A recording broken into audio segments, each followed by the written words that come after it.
Bonjour, aujourd'hui on parlera des tableaux de flux de trésorerie.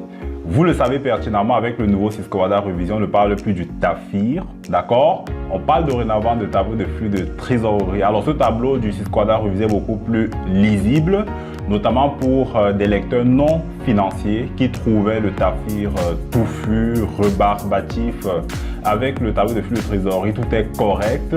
On peut avoir nos flux de trésorerie décomposés en flux de trésorerie d'investissement, de financement et en flux de trésorerie opérationnel.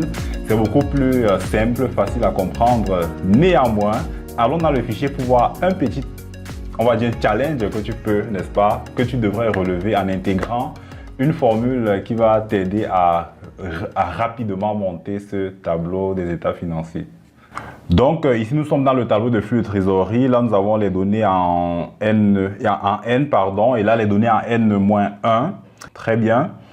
Alors il est clair, je vais être transparent, on ne peut pas intégrer des formules pour dégager automatiquement l'intégralité de ce tableau de flux de trésorerie. Néanmoins, j'ai automatisé une partie importante du tableau, à savoir la capacité d'autofinancement global qui peut être un peu complexe à sortir. J'ai prévu un tableau annexe, n'est-ce pas, qui permet de déterminer aisément cela. Le tableau annexe est complètement automatisé et récupère dans les états financiers puis dans la balance les valeurs qui vont figurer tout simplement dans le tableau de flux de trésorerie. C'est-à-dire que vous n'intervenez plus pour la variation pour l'actif circulant HAO, vous n'intervenez pas sur la variation des stocks, c'est déterminé également automatiquement. Idem pour la variation des créances et pour la variation du passif circulant. La détermination de la capacité d'autofinancement se fait directement dans ce tableau annexe, d'accord?